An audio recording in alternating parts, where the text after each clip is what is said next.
Hello दोस्तों, आप सभी का स्वागत है हमारे यूट्यूब चैनल आशीष जी के गणित पे। तो दोस्तों, आज का टॉपिक हम लोग जो लेके आए हैं पर्यावरण से बहुत फैक्ट हम लेके आए हैं वन लाइनर के रूप में। और यह बहुत महत्वपूर्ण प्रश्न है और यह एग्जाम में आते हैं भी है। तो चलिए हम लोग इसको हम लोग वन लाइनर के रूप में करते हैं। ठीक। यह इसमें 140 प्रश्न है। 140 प्रश्न हम लोग करेंगे पूरे। ठीक ना। तो चलिए हम लोग वन लाइनर के रूप में 140 प्रश्न करेंगे। ठीक। तो चलिए स्टार्ट करते हैं। देखिए, सर्वाधिक ताप वाला स्थान जो पूछ रहा है, सर्वाधिक ताप वाला स्थान भारत में कहाँ पे है? तो यह बरिया वाली बीकानेर में है, जो कि राजस्थान का हिस्सा है।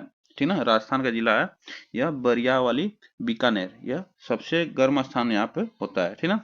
सबसे ऊंचा शिखर केटू केटू केटू गॉडविन ऑस्टिन है। ठीक ना।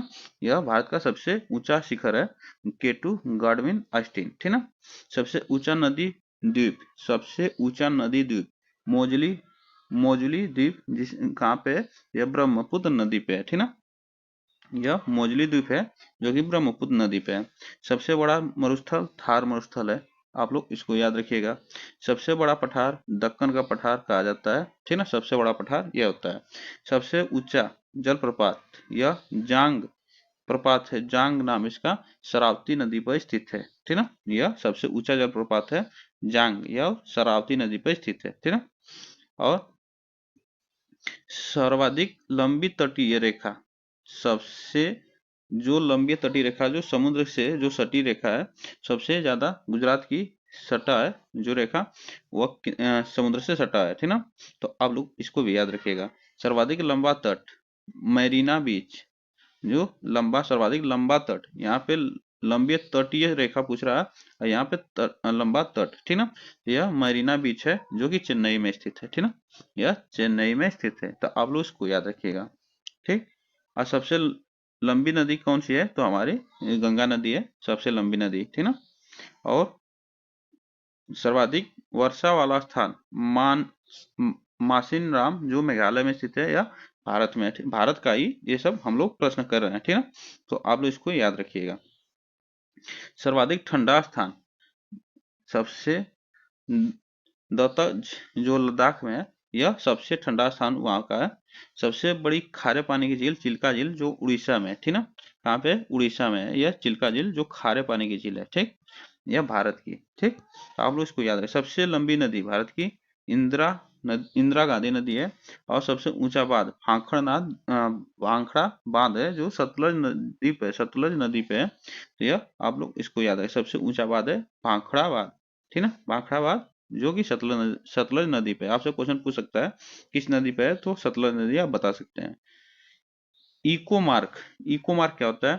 पर्यावरणीय अनुकूल उत्पाद। लोगो जिसे कहा जाता है, लोगो मिट्टी का घड़ा। ठीक ना।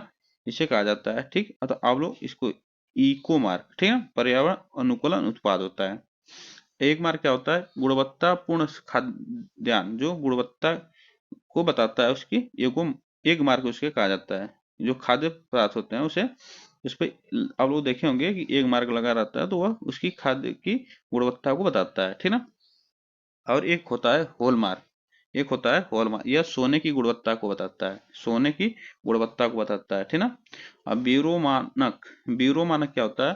पर्यावरण प्रदूषण रोकने हेतु ब्यूरो मानक होता है। यह पर्यावरण प्रदूषण रोकने के लिए यह ब्यूरो मानक का उत्पाद किया जाता है। एक मानक है। ठीक ना। ब्यूरो मानक एक पर्यावरण प्रदूषण रोकने के लिए एक मानक है। ठीक ना। तो आप इसको याद रखिए। चलिए, परंपरागत ऊर्जा के स्रोत हैं। परंपरागत ऊर्जा के स्रोत हैं क्या है? तापीय ऊर्जा। ठीक ना। तापीय ऊर्जा, पेट्रोल, डीजल, केरोसिन, कोयला, यह परंपरागत ऊर्जा के स्रोत हैं। ठीक ना। यह और गैर परंपरागत पूछ रहा है। अब फिर नेक्स्ट क्वेश्चन है गैर परंपरागत नवीकरणीय नवीकरणीय स्रोत जो है ऊर्जा का, यह सौर ऊर्जा है, पवन ऊर्जा है, बायोडीजल, जेट्रोफा से जियोट्रोफा से बायोडीजल बनाया जाता है। बायोमास है, कचरा से बनाया जाता है।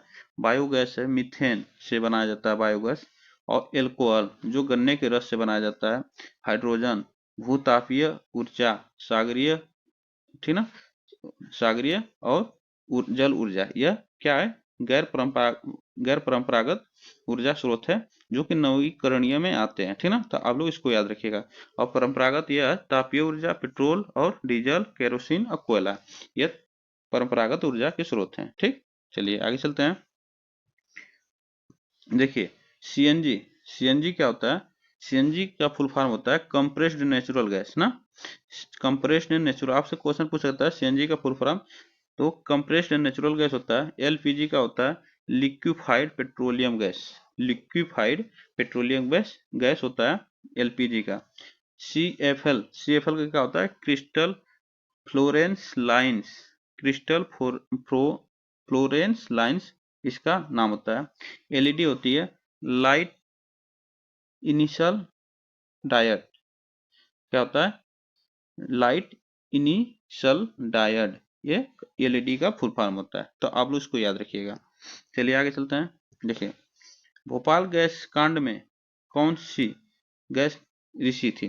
तो भोपाल गैस कांड में जो ऋषि थी गैस, वह मिथाइल आइसोसाइनाइड, जो कि 1984 में 2 से 3 दिसंबर की रात को हुआ था, ठीक है।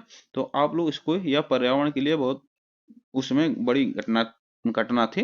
तो 1984 में हुआ था और 2-3 दिसंबर की रात को यह हुआ था। इसमें मिथाइल आइसोसाइनाइड की रिसाव से वहां पे बहुत बड़ा हादसा हुआ था, कांड हुआ था, ठीक ना। तो आप लोग इसको याद रखिएगा। चलिए यह क्वेश्चन आता है, ठीक ना।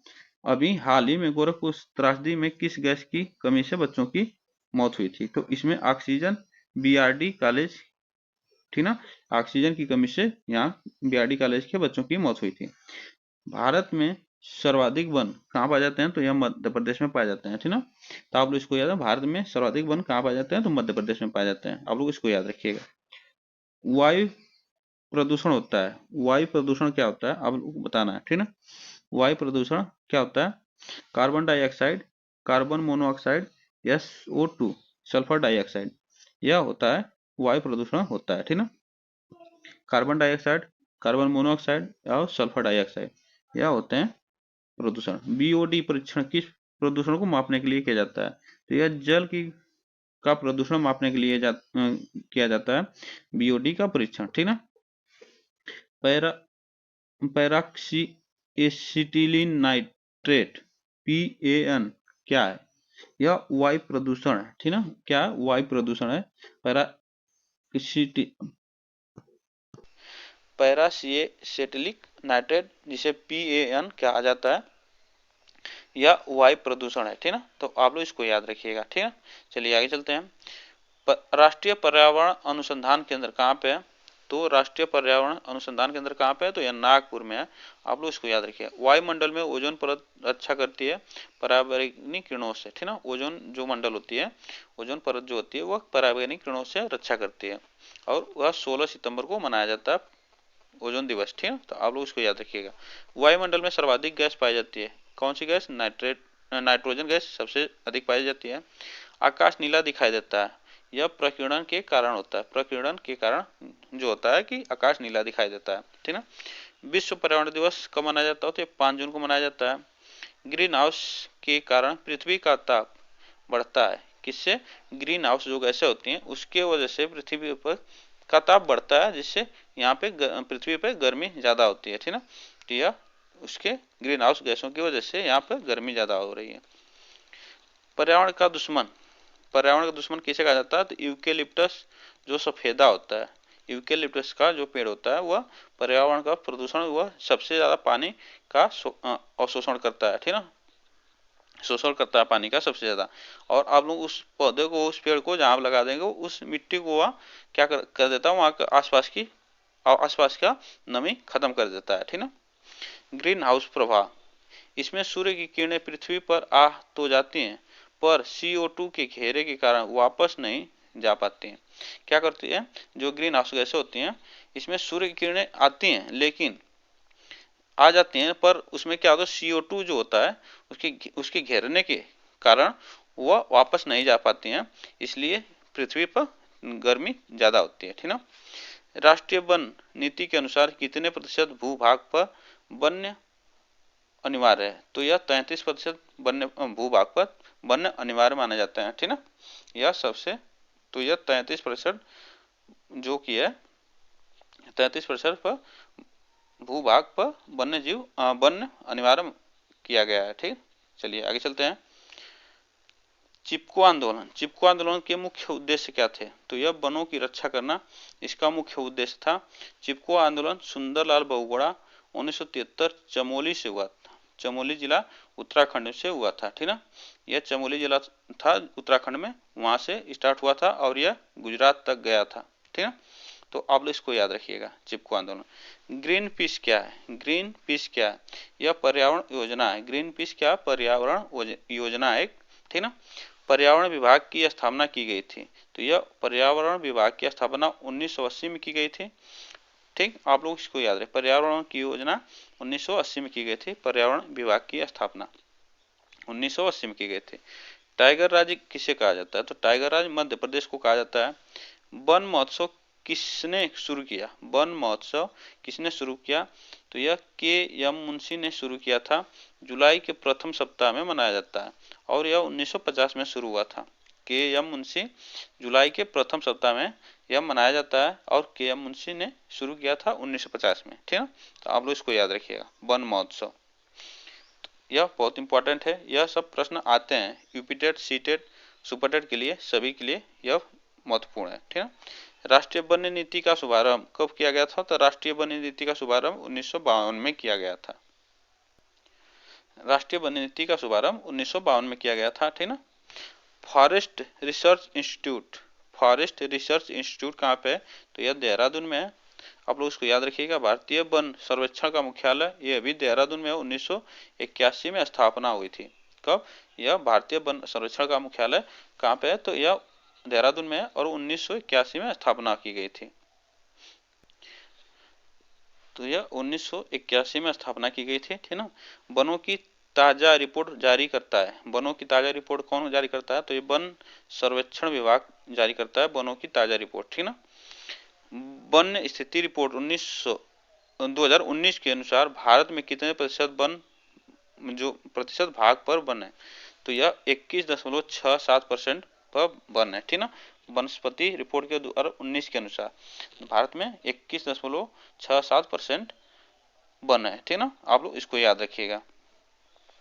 भारत में सर्वाधिक वन पाए जाते हैं। तो भारत में सर्वाधिक कहाँ वन पाए जाते हैं? उष्णार्ध पतझड़ वन, उष्णार्ध पतझड़ वन यह पाए जाते हैं सर्वाधिक। ठीक ना, वन पाए जाते हैं। चंदन की लकड़ी के वन सर्वाधिक पाए जाते हैं। तो यह कहाँ चंदन की लकड़ी सबसे ज़्यादा वन पाए जाते हैं? तो यह कर्नाटक में सबसे ज़्यादा चंदन की लकड़ी के वन पाए जाते हैं। साइलेंट वैली कहा जाता है, साइलेंट वैली कहा जाता है, यह केरल में। साइलेंट वैली जो वन है, एक साइलेंट वैली जो है यह कहाँ पे है? तो यह केरल में, सॉरी, साइलेंट वैली केरल में है। ठीक, फूलों की घाटी किसे कहा जाता है? तो उत्तराखंड को कहा जाता है। ठीक ना, यह उत्तराखंड को फूलों की घाटी कहा जाता है और उत्तराखंड में भी है। ठीक, शहतूत रेशम उत्पादित करता है। शहतूत एक कीड़ा होता है, एक कीड़ा होता है शहतूत का, वह क्या करता है? रेशम उत्पादन करता है शहतूत। ठीक ना, तो वह कहाँ होता है? रेशम का कीड़ा जिसे कहा जाता है, तो यह कर्नाटक में उत्पादित करते हैं ज़्यादा लोग। ठीक ना, भारत में महत्वपूर्ण व्यावसायिक वन, भारत में महत्वपूर्ण व्यावसायिक वन जो है उष्ण कटिबंधीय अर्ध सदाबहार वन, उष्ण कटिबंधीय यह 93%, शीतोष्ण कटिबंधीय 7%। ठीक है, होते हैं। जो उष्ण कटिबंधीय अर्ध वन होते हैं वह 93% और सदाबहार वन जो होते हैं शीतोष्ण कटिबंधीय वन यह 7% होते हैं। ठीक ना, तो आप लोग इसको भी याद रखिएगा। भारत की प्रमुख वन्य वनस्पति, भारत की प्रमुख वनस्पति तो यह पतझड़ वन है। ठीक ना, उष्ण कटिबंधीय सदाबहार वन पाए जाते हैं। उष्ण कटिबंधीय सदाबहार वन पाए जाते हैं कहाँ पे? तो प्रायद्वीपीय पठार में यह पाए जाते हैं। उष्ण कटिबंधीय सदाबहार वन तो प्रायद्वीपीय पठार में पाए जाते हैं। ठीक, चलिए आगे चलते हैं। भारत में विश्व के वनों का प्रतिशत कितना है? भारत पूरा विश्व का कितना प्रतिशत वन भारत में पाए जाते हैं? तो ये 3% सिर्फ वन पाए जाते हैं पूरा विश्व का। ठीक ना, तो आप लोग इसको याद रखिएगा। आपसे क्वेश्चन पूछ सकता है पूरा विश्व का कितना परसेंट भारत में वन पाए जाते हैं? तो 3% पाए जाते हैं।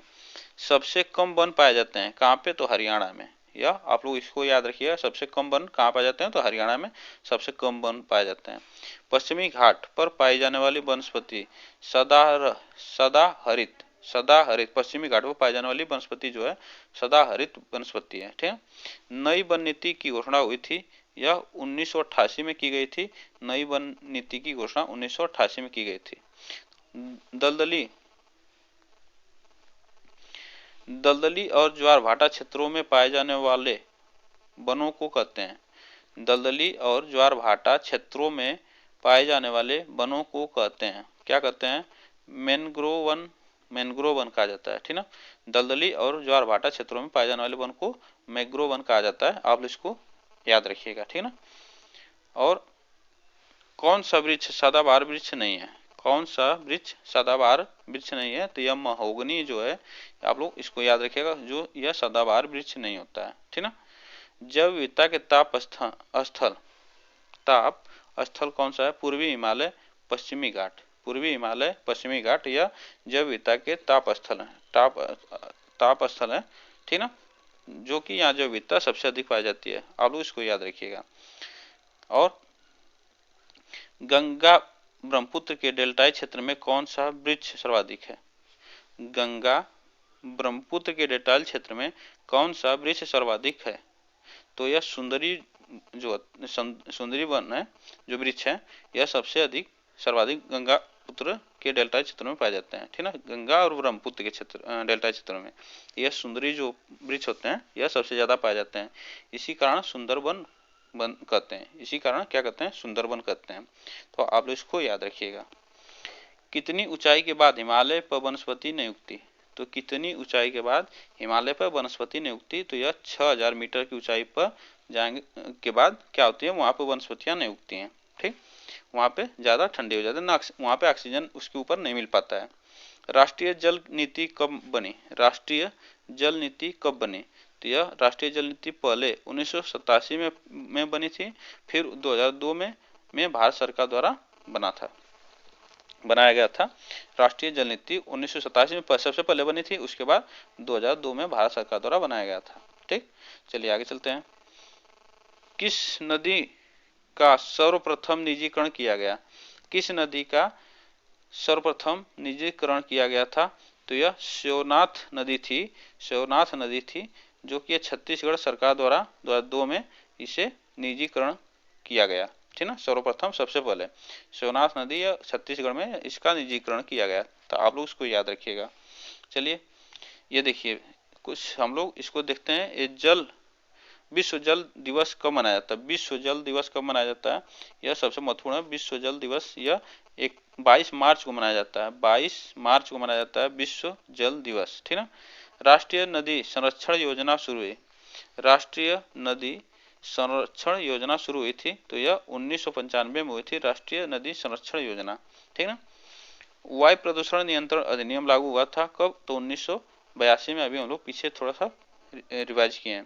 पृथ्वी दिवस कब मनाया जाता है, तो यह 22 अप्रैल को मनाया जाता है, आप लोग उसको याद रखिए। 22 मार्च को क्या मनाया जाता है, तो 22 मार्च को जल दिवस मनाया जाता है, पृथ्वी दिवस 22 अप्रैल को मनाया जाता है। फिर उसके बाद जैव विविधता दिवस 22 मई को मनाया जाता है, ठीक ना। चलिए आगे चलते हैं।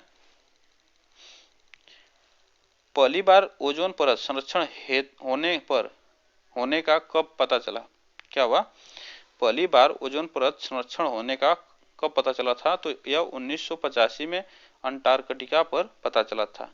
ये 1985 में अंटार्कटिका जो महासागर वहां पे पता चला था, ठीक ना, कि वहां पे ओजोन परत क्षरण हो गया है, ठीक। और ओजोन संकट पर विचार के लिए पहली बैठक 1985 में वियना में की गई थी। ओजोन संकट पर विचार के लिए पहली बैठक 1985 में वियना में की गई थी। या कहाँ की गई थी, वियना में यह की गई थी, तो आप लोग इसको याद रखिएगा। और ओजोन संरक्षण दिवस कब मनाया जाता है, ओजोन संरक्षण दिवस यह 16 सितंबर को मनाया जाता है, ठीक। क्योटो समझौता कब हुआ था, तो यह 16 फरवरी 2005 को हुआ था, 16 फरवरी 2005 को हुआ था, ठीक ना। एपिको आंदोलन यह 1983 में कर्नाटक में हुआ था, कहाँ हुआ था, कर्नाटक में एपिको आंदोलन हुआ था 1983 में, ठीक ना। विश्व वानिकी दिवस 21 मार्च को मनाया जाता है। विश्व वानिकी दिवस 21 मार्च को मनाया जाता है। 22 को जल दिवस मनाया जाता है। विश्व जल दिवस मनाया जाता है। वानिकी दिवस 21 मार्च को मनाया जाता है और 22 मार्च को जल दिवस मनाया जाता है। चलिए, राष्ट्रीय ऊर्जा संरक्षण दिवस। राष्ट्रीय ऊर्जा संरक्षण दिवस, तो यह 14 सितंबर को राष्ट्रीय ऊर्जा संरक्षण दिवस 3 मई तक मनाया जाता है। 14 मई और अंतर्राष्ट्रीय ऊर्जा दिवस 3 मई को मनाया जाता है। अंतर्राष्ट्रीय ऊर्जा दिवस 3 मई को मनाया जाता है और राष्ट्रीय ऊर्जा संरक्षण दिवस 14 दिसंबर को मनाया जाता है। ठीक ना। तो चलिए आगे चलते हैं।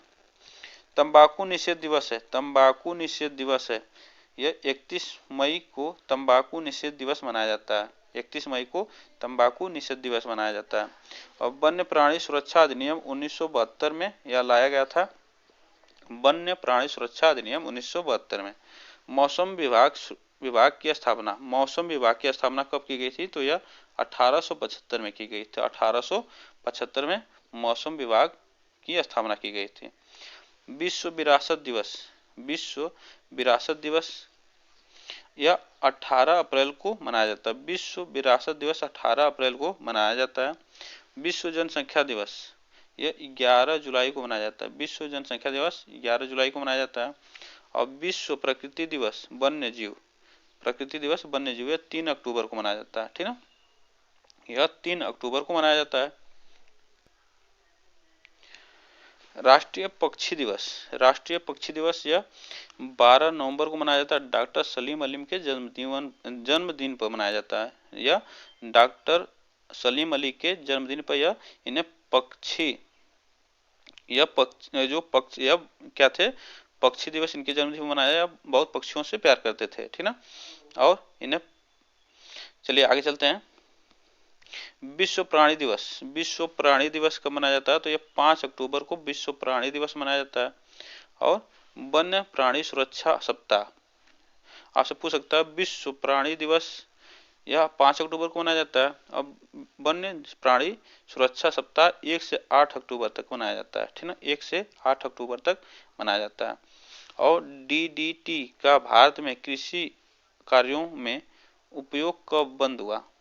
DDT का भारत में कृषि कार्यों में उपयोग कब बंद हुआ? तो यह 1985 में बंद हुआ था DDT का उपयोग। ठीक ना। जल पुरुष के नाम से, जल पुरुष के नाम से राजेंद्र सिंह को कहा जाता है।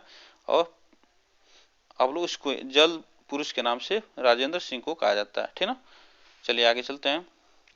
किसने आविष्कार किया कि पेड़ पौधों में जीव है? किसने आविष्कार किया कि पेड़ पौधों में जीव है? ठीक, तो यह जगदीश चंद्र बसु ने किया था, कि आविष्कार किया था कि पेड़ पौधों में जीव भी होते हैं। ठीक है। संयुक्त राष्ट्र पर्यावरण कार्यक्रम NEP, ठीक ना, यूनाइटेड नेशन इन्वायरमेंट प्रोग्राम मुख्यालय कहाँ पे है? तो यह नैरोबी केन्या में है। ठीक ना, कहाँ पे है? UNEP का मुख्यालय केन्या में है, नैरोबी केन्या में, नैरोबी जो वहाँ का शहर है। ठीक। विश्व वन्य जीव कोष द्वारा प्रतीक के रूप में किस पशु को लिया गया? विश्व वन्य जीव कोष द्वारा प्रतीक के रूप में किसे लिया गया? तो यह पांडा को लिया गया था। ठीक ना, यह पांडा को लिया गया था विश्व जीव कोष द्वारा प्रतीक। ठीक, वन्य जीव कोष का प्रतीक यह माना जाता है पांडा। प्राचीन काल से उगाया जाने वाला फल। प्राचीन काल से उगाया जाने वाला फल क्या है? खजूर। यह प्राचीन काल से उगाया जाने वाला फल है। ठीक। सफोकेशन, सफोकेशन, सफोकेशन क्या है? यह सफोकेशन क्या होता है? ऑक्सीजन की कमी का जीवों पर प्रभाव पड़ता है। क्या होता है? ऑक्सीजन की कमी का जीवों पर प्रभाव पड़ता है, उसे सफोकेशन कहा जाता है। ठीक ना। चलिए आगे चलते हैं। जलवायु परिवर्तन में किन गैसों की भूमिका होती है? जलवायु परिवर्तन में तो यह ग्रीन हाउस जो गैसें होती हैं, कार्बन डाइऑक्साइड और मेथेन और तमाम गैसें होती हैं, जिसमें जलवायु परिवर्तन में गैसों का ग्रीन हाउस गैसों की प्रमुख भूमिका होती है, जिसे CFC भी होती है। ठीक। सर्वाधिक ओजोन क्षयकारी गैस, सर्वाधिक ओजोन क्षयकारी गैस कौन सी है? तो यह CFC है, क्लोरोफ्लोरोकार्बन। और रेफ्रिजरेटर से, एसी से, स्प्रे से, या जो ये सब जो गैसें होती हैं इस सीएफसी इन सबों से निकलने वाली जो गैसें होती हैं सबसे ज़्यादा क्षय करती हैं ओजोन गैस को, ओजोन परत को, ठीक। तो यह सबसे ज़्यादा क्षय करती हैं। ग्रीन हाउस प्रभाव का प्रत्यक्ष परिणाम, ग्लेशियर पिघलने लगेंगे। क्या होगे? जब ग्रीन हाउस का प्रभाव ज़्यादा होगा तो क्या होगा? ग्लेशियर पिघलने लगेंगे। उसके वजह से क्या होगा? ज़्यादातर पानी का स्तर बढ़ने लगेगा, ठीक ना। और वृक्षों का आदमी किसे कहा जाता है? वृक्षों का आदमी किसे कहा जाता है? तो यह सुंदरलाल बहुगुणा को वृक्षों का आदमी कहा जाता है। बायोटेक्नोलॉजी पार्क कहाँ स्थित है? बायोटेक्नोलॉजी पार्क कहाँ पे है? तो यह लखनऊ में स्थित है। बायोटेक्नोलॉजी पार्क लखनऊ में स्थित है। भविष्य का ईंधन हाइड्रोजन है। भविष्य का ईंधन हाइड्रोजन है, ठीक ना। आप लोग इसको याद रखिएगा। पर्यावरण का रक्षा कवच किसे कहा जाता है? पर्यावरण का, तो यह ओजोन परत को ही पर्यावरण का रक्षा कवच कहा जाता है, ठीक।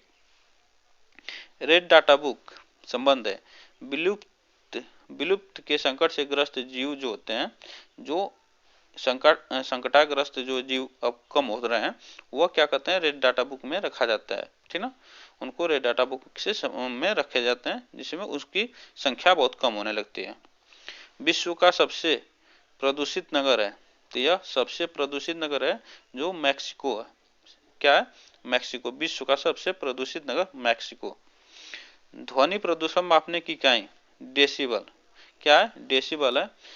यह सबसे ज़्यादा, यह 65 जो है, इन जो 65% डेसिबल यह नगरीय क्षेत्रों में किया जाता है, ठीक ना। डेसिबल का यूज, 65% डेसिबल का यूज ध्वनि प्रदूषण में यह मापा जाता है। इसका आपसे सॉरी, ध्वनि प्रदूषण का मापन जो किया जाता है वो डेसिबल में किया जाता है। आप लोग इसको याद रखिए। जल प्रदूषण मापने तो बायोकेमिकल ऑक्सीजन डिमांड, बीओडी इसे कहा जाता है। बायोकेमिकल ऑक्सीजन डिमांड, जिसे बीओडी कहा जाता है। आप लोग उसको भी याद रखिएगा। ताजमहल के पीला पड़ने का कारण, तो यह अम्लीय वर्षा होती है।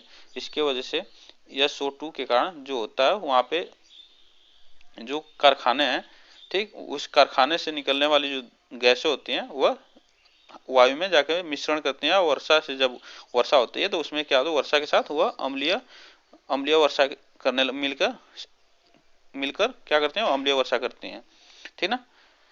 रिएक्शन करती हैं तो वह वर्षा क्या करते हैं? वह ताजमहल को पीला करते हैं। देश का पारिस्थितिकी अनुसंधान एवं प्रशिक्षण केंद्र कहाँ पे है? तो यह बेंगलोर में है। क्या? देश का पारिस्थितिकी अनुसंधान एवं प्रशिक्षण केंद्र बेंगलोर में है, ठीक है। भारत का पर्यावरण शिक्षा केंद्र, भारत का पर्यावरण शिक्षा केंद्र कहाँ पे है? तो यह अहमदाबाद गुजरात में है। आप लोग इसको याद रखिए, पर्यावरण शिक्षा केंद्र अहमदाबाद गुजरात में है। इंदिरा गांधी वानिकी अकादमी, इंदिरा गांधी वानिकी अकादमी कहाँ पे है? तो यह देहरादून में है। कहाँ पे है? देहरादून में। वानिकी अकादमी देहरादून में है, ठीक ना। इंदिरा गांधी वानिकी, तो यह देहरादून में है। भारतीय वन प्रबंधन संस्थान कहाँ पे है? तो यह भोपाल में है। भारतीय वन प्रबंधन संस्थान कहाँ पे है? तो यह भोपाल में है, ठीक ना। तो आप लोग इसको याद रखिएगा। ग्रीन मफलर किससे संबंधित है? तो यह ध्वनि प्रदूषण को कम करने के लिए सड़क किनारे क्या होते हैं? हरे पेड़ पौधों की पट्टी, मतलब हरे पेड़ पौधे लगाए जाते हैं लाइन से, जिससे क्या हो कि ग्रीन हाउस, मतलब वहाँ पे ग्रीन मफलर इससे संबंधित है कि ध्वनि का प्रदूषण कम किया जाए, ठीक ना। मेघ गर्जन किस परत में होता है? मेघ गर्जन, जो बादल गरजते हैं तो वह किस परत में होता है? तो यह क्षोभ मंडल में होता है, ठीक ना।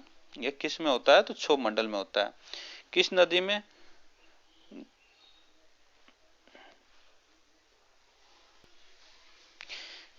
में गेकेलस सबसे ज्यादा पाए जाते हैं? तो यह किस नदी में किस नदी में घड़ियाल अधिक पाए जाते हैं? तो यहाँ पे पूछ रहा है किस नदी में घड़ियाल अधिक पाए जाते हैं। तो यहाँ पे क्या होगा? ये गंगा नहीं होगा, यह चंबल होगी। चंबल जो नदी है, चंबल नदी है, उसमें सबसे ज्यादा घड़ियाल पाए जाते हैं, ठीक ना। सबसे ज्यादा घड़ियाल पाए जाते हैं। मरुस्थल की राजधानी जैसलमेर, ठीक ना। जैसलमेर क्या है? यह मरुस्थल है, पूरा बालू ही बालू, वहाँ पे कोई पौधा नहीं होता है, ठीक है। यह मरुस्थल है। नर्मदा बचाओ आंदोलन की प्रणेता मेधा पाटकर थी। कौन थे? मेधा पाटकर थे। जो कि नर्मदा बचाओ आंदोलन की प्रेरणा थे। ठीक है। हाइग्रोमीटर से किसका मापन किया जाता है? हाइग्रोमीटर, हाइग्रोमीटर से किसका मापन किया जाता है? तो वायुमंडल की आर्द्रता का मापन किया जाता है हाइग्रोमीटर से। ठीक ना। अब मच्छर भगाने वाली दवाओं में सक्रिय रसायन होता है एलिथ्रीन। एलिथ्रीन क्या होता है? मच्छर भगाने की दवा में सक्रिय रसायन जो होता है एलिथ्रीन होता है। ठीक ना। चलिए आगे चलते हैं। एलिथ्रीन होता है उसमें। और कच्चे फलों को पकाने में कौन क्या होता है? तो एथिलीन का प्रयोग किया जाता है। कच्चे फलों को पकाने में एथिलीन का प्रयोग किया जाता है और मच्छर को भगाने के लिए एलिथ्रीन का प्रयोग किया जाता है। ठीक ना। ड्राई क्लीनिक में उपयोग में लाया जाता है। किसे लाया जाता है? बेंजीन को लाया जाता है, या बेंजीन को लाया जाता है। लाल सिंदूर का रासायनिक नाम क्या होता है? लाल सिंदूर का रासायनिक नाम क्या होता है? लेड पर ऑक्साइड। क्या होता है? लेड पर ऑक्साइड, जो कि लाल सिंदूर का रासायनिक नाम है। ठीक। चलिए आगे चलते हैं। अमोनिया क्लोराइड का नाम, अमोनिया क्लोराइड का नाम क्या होता है? इसे नौसादर कहा जाता है। क्या कहा जाता है? नौसादर कहा जाता है। अमोनिया क्लोराइड का नाम नौसादर। ठीक है। क्यूरी किसकी इकाई है? क्यूरी किसकी इकाई है? तो यह रेडियो धर्मिता का इकाई है। जो रेडियो एक्टिवता होती है वो क्यूरी इसकी इकाई है। ठीक ना। रडार की कार्य प्रणाली का सिद्धांत, रेडियो तरंगों का परावर्तन क्या करता है? रेडियो तरंगों का परावर्तन करता है। यह रडार की कार्यप्रणाली का सिद्धांत है। ठीक। और परम शून्य ताप पर कुचालक का प्रतिरोध क्या होता है? अनंत होता है। क्या होता है? परम शून्य ताप पर कुचालक का प्रतिरोध अनंत होता है। आप लोग इसको याद रखिएगा। सर्वाधिक वेग वाले कण क्या होते हैं? फोटोन। फोटोन जो होता है, फोटोन, यह सर्वाधिक वेग वाले कण होते हैं, फोटॉन। ठीक ना। शर्करा को ग्लूकोज में बदलने वाला एंजाइम, शर्करा को ग्लूकोज में बदलने वाला एंजाइम क्या कहता है? इन्वर्टर्स कहा जाता है। इन्वर्टर्स कहा जाता है जो शर्करा को ग्लूकोज में बदलता है, इन्वर्टेस कहा जाता है। ठीक ना। और सिग्मोमीटर, सिग्मोमीटर स्फिग्नोमीटर से मापा जाता है। तो स्फिग्नोमीटर से क्या नापा जाता है? तो रक्तदाब मापा जाता है। स्फिग्नोमीटर से क्या नापा जाता है? रक्तदाब नापा जाता है। तंबाकू में पाया जाने वाला पदार्थ है निकोटीन। तंबाकू में पाया जाने वाला पदार्थ क्या है? निकोटीन। तो बस दोस्तों आज के लिए बस इतना ही, 150 क्वेश्चन। और आप लोग को वीडियो अच्छी लगी हो तो चैनल को सब्सक्राइब करें, बेल आइकन दबा लें, जिससे वीडियो का नोटिफिकेशन आप तक पहुंचता रहे। तब तक फिर मिलते हैं नेक्स्ट वीडियो में। आपके लिए बस इतना ही। ठीक ना। आज के लिए बस इतना है। तब तक फिर मिलते हैं नेक्स्ट वीडियो में। आप लोग सपोर्ट बनाए रखिए और चैनल को सब्सक्राइब जरूर करें और बेल आइकन को दबा लें।